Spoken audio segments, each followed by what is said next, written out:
ખેડૂતોના મુદ્દે લડી લેવાના મૂડમાં આમ આદમી પાર્ટી સીએમ સાથે આપ નેતાઓની મુલાકાત બાદ આમ આદમી પાર્ટીની ચીમકી, ખેડૂતોની માંગ નહીં સંતોષાય તો હજુ વધુ ઉગ્ર આંદોલન થશે.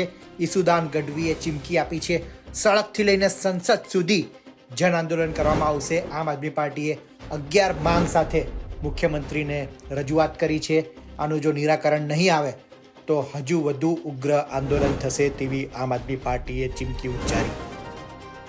આ 11 મુદ્દાઓ જો ઉકેલ નહીં કરવામાં આવે આગામી બજેટ સત્ર સુધીમાં, તો મેં એમને કહ્યું છે બજેટ સત્રમાં સુધીમાં જો આ ઉકેલ નહીં આવે ખેડૂતોના પ્રશ્નનો, તો સડકથી લઈ અને સદન સુધી, વિધાનસભા સુધી આમ આદમી પાર્ટી ફરીથી આંદોલન ચલાવશે અને જન આંદોલન પણ ઊભું કરીશું. આજે સાઇન કેમ્પેનમાં 80,000 ખેડૂતો છે, એની જગ્યાએ પછી 20 લાખ ખેડૂતોની સાઇન કેમ્પેન ચાલશે. મિત્રો, ખેડૂતોના મુદ્દાઓને લઈને આમ આદમી પાર્ટી છેલ્લા 2 મહિનાથી વિવિધ સ્તરે આંદોલન ચલાવી રહી છે, મિટિંગો કરી રહી છે, મુદ્દા ઉઠાવી રહી છે.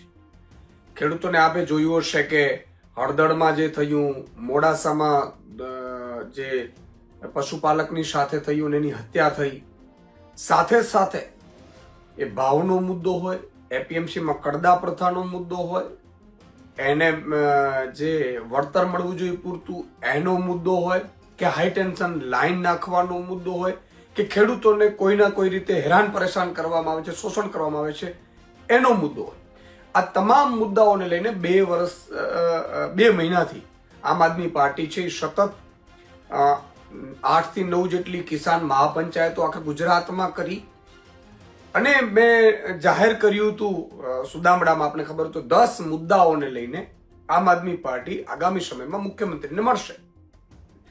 અને આપે જોયું હશે કે 8,000 જેટલા ગામોમાં ખેડૂત ન્યાય પંચાયતો કરી અને લગભગ 80,000 જેટલા ખેડૂતોનું સમર્થન પત્ર મેળવ્યું. હજી એ પ્રોસેસ ચાલુ છે.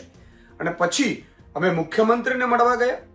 મુખ્યમંત્રીને પણ 11 મુદ્દાઓ 10 હતો ને પછી હાઈ ટેન્શન લાઈનનો એડ કરવામાં આવ્યો કે લોકોની, ખેડૂતોની ખૂબ માંગ હતી. કચ્છમાં છે, ધાંગધ્રામાં છે, આખી લાઈનો નીકળે છે. આખા ગુજરાતમાં બેફામપણે ખેડૂતોના ખેતરોમાંથી મોટી મોટી લાઈનો નીકળે અને ખેડૂતોને વળતર પણ ન મળે અને પોલીસનો અત્યાચાર કરવામાં આવે. પોલીસ અને સરકાર જાણે ઉદ્યોગપતિની દલાલી કરતી હોય એવી સ્થિતિમાં આવે ત્યારે આ મુદ્દો પણ અમે એડ કર્યો. અને ગતરોજ અમે ધારાસભ્ય, અમારું ડેલિગેશન મુખ્યમંત્રીશ્રીને મળ્યું. મુખ્યમંત્રીને અમે રજૂઆત કરી છે. મુખ્યમંત્રીને કહ્યું છે કે આ પ્રશ્નોનો ઉકેલ લાવો અને થઈ શકે એવા છે.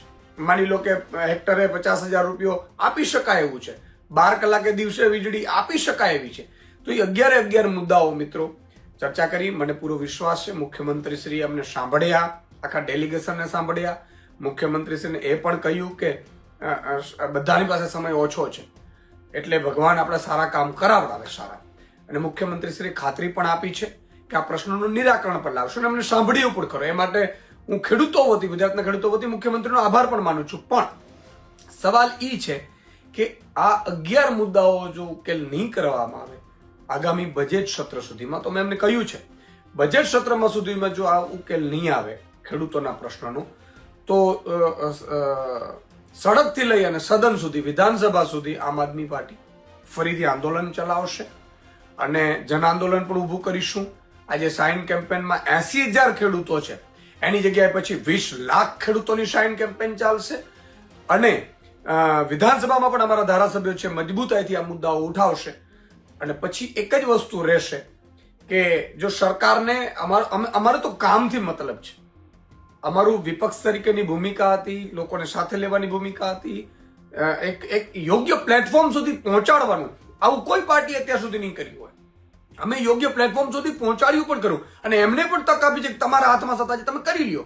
નહીં તો પછી અમે જન આંદોલન કરીશું અને મજબૂરીએ ખેડૂતો માટે અમારે લડવું પડશે. ગરીબો, ભાગિયાઓ, મજૂરો, શ્રમિકો માટે અમારે લડવું પડશે. એ વાત નક્કી છે.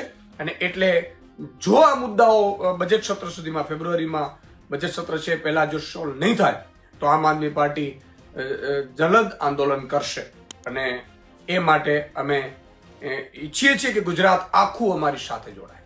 જય જવાન, જય કિસાન.